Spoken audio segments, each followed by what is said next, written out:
It's Thursday, September the 23rd, 2021. Just turned the equinox and it's 11 o'clock in the morning, which means it's time for Elevensies with Lisa and Anton. And it's already been quite a morning. It's been a hell of a week so far this morning. That's, yeah. Some days you wake up and you hit the ground running, you know. It's we have to streamline our sleep or something like that. You know? What I love is that we don't get dressed together, but usually we have the same color theme going. So today I decided on gray, and so did you. I think that's interesting. I'm just realizing it as I see the picture of us because we coordinate we've well. been running around like maniacs this morning. We coordinate well. That's true. It's not. You could hardly accuse me of being the model of sartorial elegance, though. Not what you might call a dapper fellow, but that said, I'm very comfortable with what I wear, and I don't think it's too, what's the word? Too dishevelled. I'm not too dishevelled. Good morning, Wendy. Shauna. Thank you for joining us. All right. It's nice to know that things are working. So, Elevensies, the late morning show with Lisa and Anton, where we talk about all sorts of stuff, and today would be Thoughtful Thursday. So we think about the way we think. And because we sort of hit the ground chuffing running this morning, why don't we talk about how we handle stressful situations? How do you handle a stressful situation? Yes, well, running around screaming "Don't panic" doesn't always help.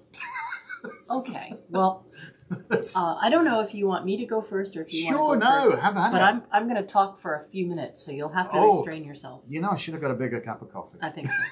All right. Well, restrain myself, me? Well, no, because if you interrupt me too many times, I'm going to be mad. She's going to beat me. Yeah. Hi, Nessa. Hi, Anita. That could go viral. All right. Lisa beats the crap out of Anton. No. I don't have to do it with my hands. Oh. Anyway. I think what I'll say is, again, we'll harken back to a different Thoughtful Thursday where we talk about you learn what you live. True. So as a young child, I was the youngest and the only girl in my family. And I was 20 years younger than my oldest brother. So my parents, I was like that accidental change of life baby. My mom was 42 and my dad was 48. So they were sort of like grandparent parents in a way. I can see that. But, we have to understand that they were young people during the Depression, and they were married in 1940, and they went through the war, rationing, and all that kind of stuff. So they were very blessed with the ability to adapt and overcome. Now, my oldest brother, Kenny, was epileptic, had cerebral palsy, and at the time he was diagnosed mongoloid in 1944. But he was not Down syndrome. He's severely autistic. And he used to have grand mal seizures. So as you can imagine, being a little tiny person with this giant man who falls down on the floor having a grand mal seizure created a stressful situation. But we watch how our parents handle things. Right. And my mother was always calm and cool and collected. And, she would say, go and get such and such, and this person do that. And, we need to put this in his mouth so he doesn't bite his tongue, all this kind of stuff. So this is happening when I'm like 3, 4, 5, 6 years old. And I think that gave me this innate ability to be like, shields up, we're going in, Shields up, we're going in. We have to be really careful. Focus on the problem. Take care of this person. And I think that's still today how I would handle a stressful situation, right? Yes, I am sympathetic and I am compassionate and I work really hard to see all of the components, right? This has to be in my peripheral vision. I have to consider this. This is the main problem. It's going to affect this, this, and this. And how do I take care of it? But I really am able to kind of shield that empath that gets drug into the drama. Because if you get drug into the drama, you're going to have an anxiety attack and you're not going to be able to swim. You're going to go under. So I think my first advice is stop. Take a deep breath. Make a boundary.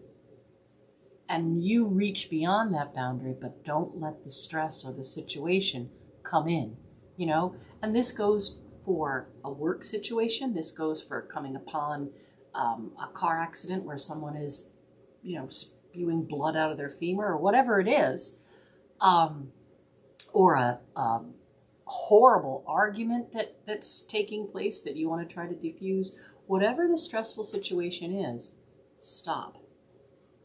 Take inventory, mental inventory really quickly. Take an emotional inventory if you need to. And then put up that shield and say, okay, this is what has to be accomplished. These are the steps to do to accomplish that. How are these steps going to affect other people on that step? And how can I, you know, make this better? Mm-hmm. But if you start yelling, and if you start getting sucked into the drama, and if you lose your cool, then it's not going to go so well. Now, I'm not saying that my mom had no emotions. After Kenny was sat in the chair and she knew he was all right, she might go lock herself in the bathroom and bawl, you know, sob like a baby. She was Libra with a Scorpio moon. Yeah, Scorpio moon. So, you know, she might go in the bathroom and sob once it was over because she felt so horrible for him and it was such a drain of emotional energy. But she wouldn't show him that he upset her. Right. You know?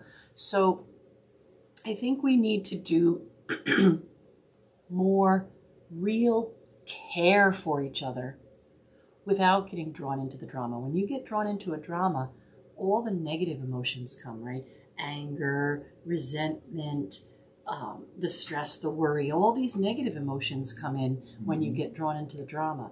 But when you shield yourself and work to fix the situation, restore health, restore harmony, whatever it is, then you'll feel a lot better.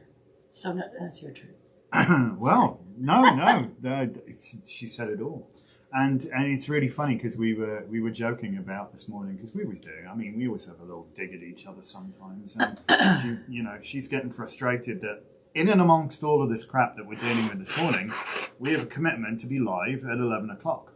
You know, so she's telling me, let's talk about how we have completely different agendas, kind of thing. You know? Yes, yeah. So, let's talk about it. But in actual fact, we don't.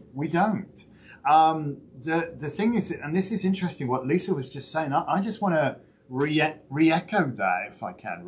Echo and echo. Good morning, Nessa and Brenda. So one of the most valuable things, and it was a paramedic who told me this. They said, you've often heard the expression, don't just stand there, do something. Nah, don't just do something, stand there. Take a minute to assess what the hell you're dealing with. What is this situation Because really? if you go off half-cocked, you might wind up doing more harm than good, So you've got to quickly, as Lisa says, take an inventory. What's going on here? Run through your options mentally. What have we got to do? Do a mental triage. Right. I know I didn't say I wouldn't interrupt you. Oh, but right, well, you come upon this person whose heart is stopped. Your first instinct is to do CPR because you know how. But if you stop and assess the situation and realize you're by yourself, you're maybe going to be able to handle CPR 20 minutes and nobody's coming to help you. So you have to stop. You have to think, okay, I need to call 911 first. Or if there's anybody that could, I'll send them.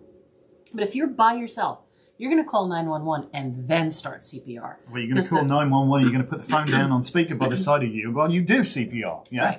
Right. So but if you just started CPR, you can't call 911 and nobody's coming.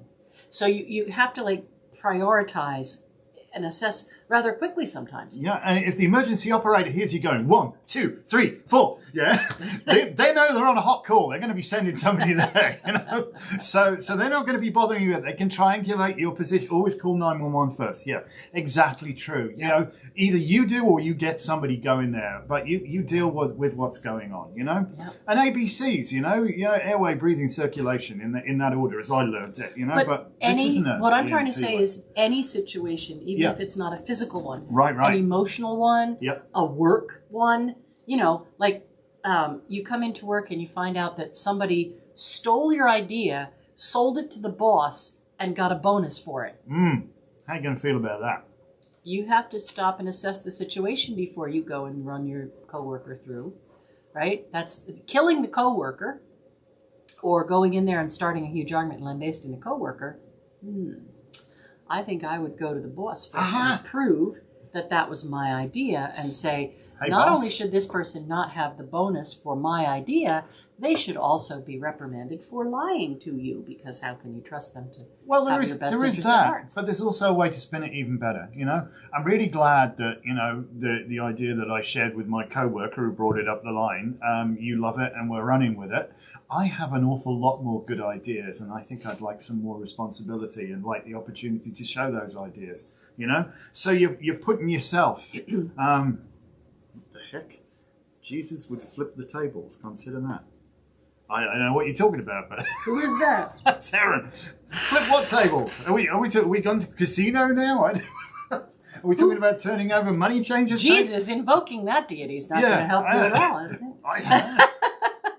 Hey, it's certainly a very powerful thought form, without doubt. Oh, yeah. Oh, excuse me. Sorry, that's what you get when you drink your coffee too quick. Yeah. So assess what you're dealing with. We've gone further than that. Come back. We were talking to the boss. You know, turn that situation which is inherently negative. You can fester. You can be angry about it. You can hate your co-worker. You can, or you could use this as a way of actually great personal growth for you, and learning how to deal with stressful people and difficult people is something that is one of those qualities, I think, that helps you become a better person and learn how to galvanize sometimes disparate and conflicting energies. And that's necessary to make things go. Sean is saying that at the start of each reading, he does a grounding and centering, and then connects with the person and tries to help them get into a calmer space so they can assess what he's telling them. And he wants to maintain calm objectivity. I think that's a calm good, objectivity. I think that's a good. It is, yeah. You've got to be dealing with what you've got to do, but it's certainly in a crisis situation. You being in a state of panic does not instill confidence in what you're doing. Right. Let's think of when they train you to be a lifeguard. They tell you that the person who's drowning, perspective may not be to recognize you as somebody who's going to help them not drown. Many times when you go to help somebody who's drowning, they're splashing and thrashing and they punch you in the face instead of letting you just drag them out of the water.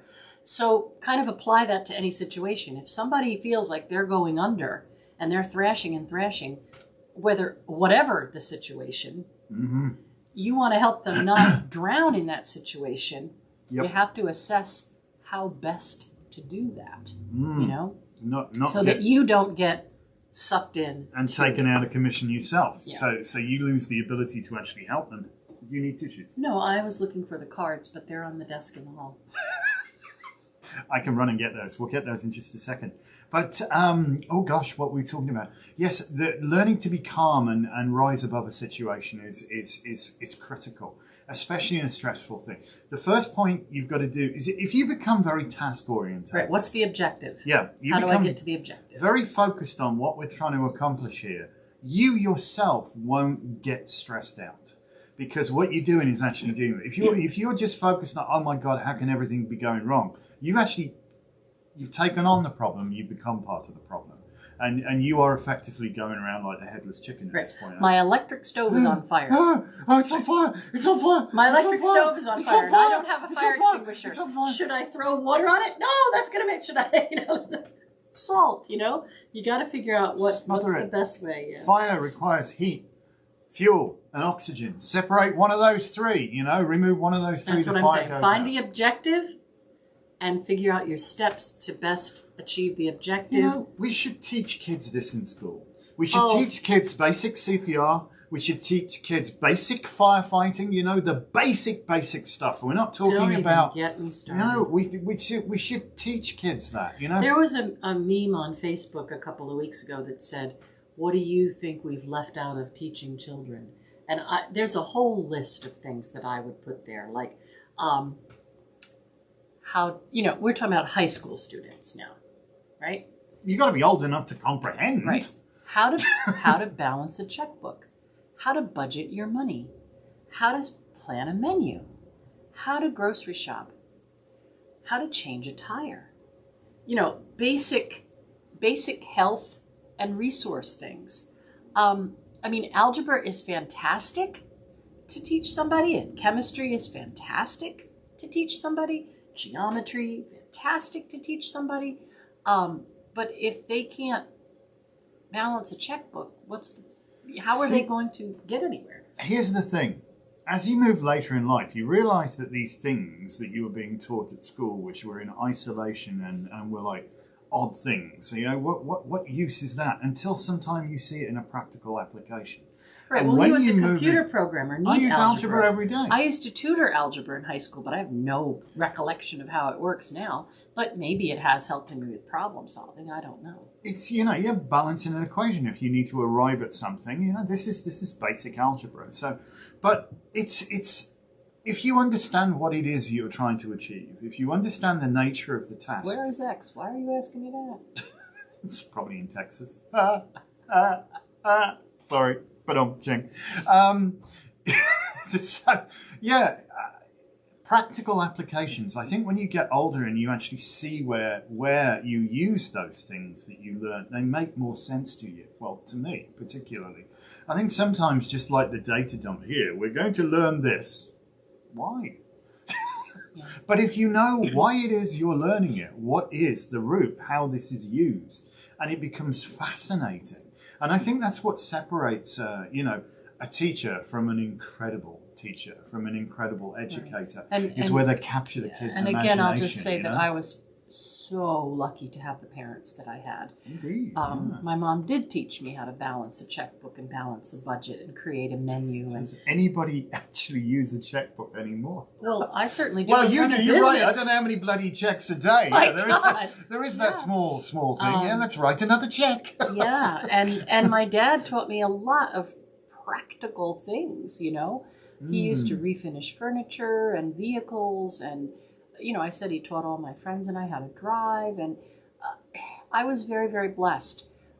But it's not unachievable for anyone to learn these things to make their life easier. Here's the thing as well. Pretty much all of us have got a device in our pocket that has pretty much access to the enormity of mankind's knowledge. Shauna says, yep, kids need these life skills. And she says basic gardening. We always had a garden. Where does food come from? Yeah, exactly. We always had a garden, and when I was really tiny, we had chickens for eggs and meat. So, well, you would have to be, wouldn't you? We were poor as poor could be. Good Lord.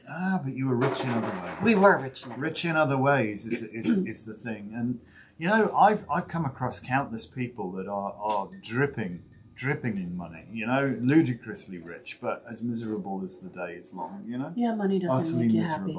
So, right, card of the day, because today is going to get away. Calm yourself. We're having a thoughtful Thursday now. I have to get up and go and get it. Get up and go get it. I'll go get the cards. No, but it's true. We don't equip the next generation anymore, and then we expect them to understand. Oh, we've gone worse than that. We've raped their we've saddled the next generation with some existential problems, actually. Fix that. Oh, we're not going to give you the skills to do it. We're going to feed you a load of bull. Was this yesterday's card? I think it might have been the Hierophant, wasn't it? All about lessons learned. So, asking the right questions, not asking the right questions. This guy's going to tell you. We're talking about educating people. That's interesting. Isn't it? All right. Today what's sticking out to me for a reading is the crossed keys. Oh, hell, they were jumping out to me too. Today? Yeah, I was almost going to say that. Oh, well, we're not psychotic or anything. All right. So the key to success right now is maintaining balance, right? So you see, one of these monks is passion with red roses, and the other is kind of like calm, serene energy with those white lilies. So Finding a balance between your passions that drive you and the calm that stills you is how to get through today. All right. And this for me, the keys were actually key again. I love this one because, you know, all too often we run around like headless chickens trying to find the key, and we haven't even thought, is the door actually locked? You know, Yeah. You know, it's sometimes we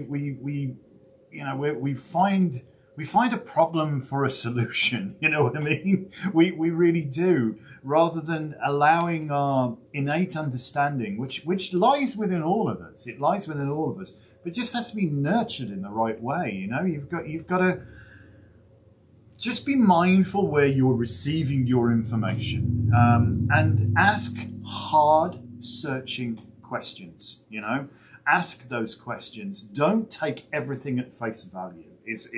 You know, because things are seldom as they appear. In fact, they most often are not. Doesn't mean they're necessarily otherwise, but they certainly may not be as they appear. So you know, just don't go, oh yeah, I read it on Facebook, therefore it's absolutely true. Because, you know, you can't. I saw a meme yesterday, the day before, and because it was on the 21st of September, they said at 9:21. It'll be the 21st minute of the 21st hour. Correct so far, 21:21. All right. On the 21st day, okay, September 21. Now they've got their 9s and 21s all mixed up. On the 21st week, no, it's the 39th week of the 21st year of the 21st century. And besides which, there's not 21 days in a week anyway. So the whole meme kind of fell apart. But this has been shared by I don't know how many people. Oh, what a lovely Millions thing. of people think how cool that is. How cool is that? It's But completely effing wrong. The discernment. No, don't even start me about that. Yeah, how can you have 21 days in a week? And believe me, it's the 39th week of the year, not the 21st, you know. There's 52 weeks in a year, you know, we're past the middle of the year. just that's one of those idiot checks, you know, when you come up with a number, you think this is supposed to be somewhere between, you know, 50 and 100, and I've got 5,972. Something is wrong here, you know? They don't have the basic skills. It's like oomph, you know? All right, Sean says balance. Makes sense going into Libra. Good morning, Gilda. The Hierophant, Sean, is definitely Taurus, but Taurus and Libra are linked because they are both ruled by Venus. And October, we are going to see something between Venus and Mars, which is going to be really interesting. So you'll want to see the tarot scopes. That's all I can say. We'll be doing them the first week in October. Yeah, we do that, but I'll be squeezing them onto the website and onto the computer soon. Because there's going to be something between Mars and Venus called mutual reception. Ooh, they wear each other's clothes. They wear each other's clothes. Mutual reception. It's kind of cool, that. I love that. And I say we, more Lisa. Lisa's the Hi, Daddy. I'll just wind her up here. Lisa's the astrologist. Oh, please. Don't you love it? That's what Facebook calls an astrologist. It makes me so frustrated. I'm a doctist. Yeah, I'm going to go to my a pharmacist. pharmator. All right, so yeah, there's no way I can change that on Facebook, and I've said this before. It says that I'm a psychic and an astrologist. I'm sorry. I am an astrologer. I love it. I love it. It's like being a doctus or a pharmacer. A lawyist, perhaps. A lawyist. Oh, he's a lawyist. Oh, dear. I think I'm just feeling very... Anxy? Yeah.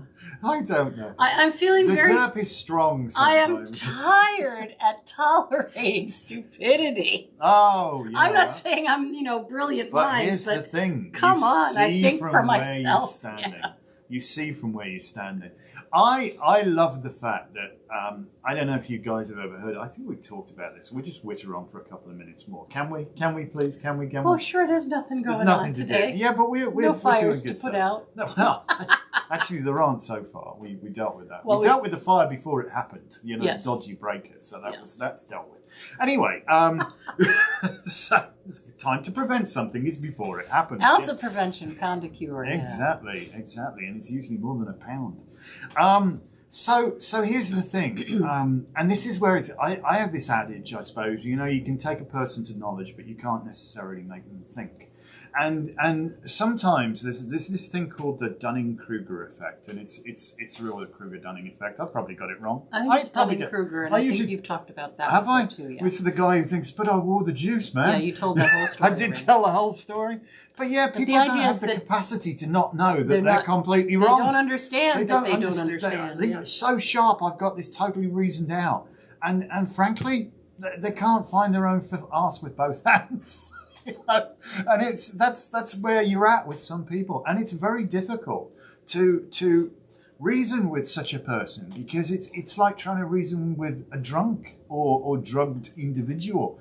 Things aren't registering. You know, you can't reason with a drunk person. I will say in defense of, if we're talking regarding this whole vaccine hoo-ha. Well, that's which one thing. I don't like to talk about. That's one thing. But what I will say is, it is very difficult to find the truth, trying to sift through all of this information. Like, there's a whole well of false narrative. There's a whole well of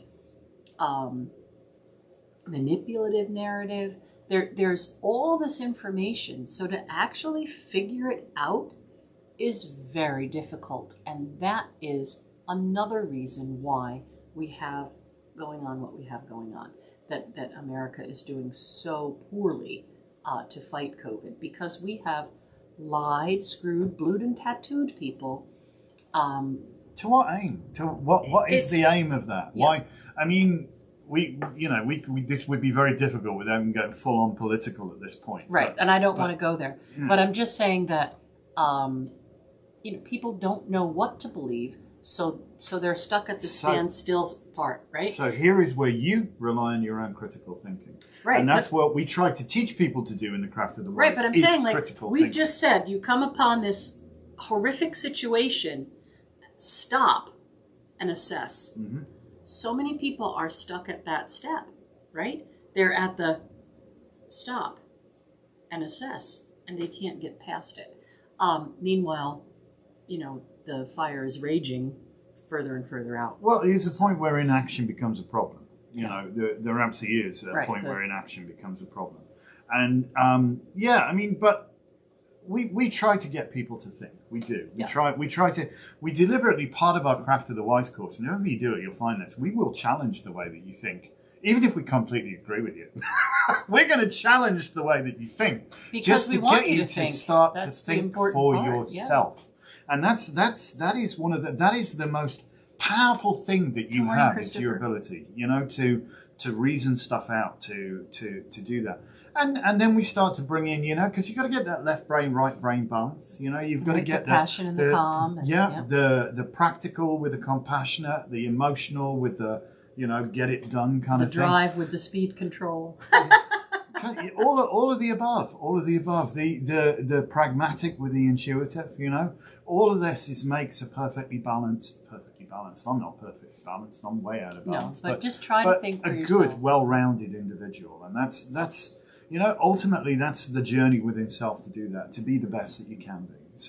And all you can do is the best that you can do. You do the best that you can until you know better. Then do better, and that's it. That should be your mantra. And what's the purpose of life? To live. All right. Yeah. So anyway, if we put the world to rights, I sometimes feel we should have a bloody beer and be sat here at the bar and natter on forever. It's only 11 in the morning. I know, and it's not the weekend. I am abstaining from falling down water, except at the weekend, in the aim of reducing the girth, and it's working a bit. It has to be said. So all right, everybody. All right. Thank you. Have an amazing Jupiter day today. Yes, indeed. Expand your thinking. All right, and thank you. Well. Thank you so much. And speaking of expansion, please do, before we do this, like and subscribe. We need more subscribers. We need more people just watching us. That's what we need. So it would be truly wonderful if you have any friends who think we might be fun, tell them. We don't have any friends. So, but if you have friends, which we don't, maybe you could let them know that this is okay. It's okay to watch. and persuade them so to do. That would be wonderful, because we'd like that very much. So thank you so much for watching us. Have an amazingly wonderful day. Thank you. Be blessed.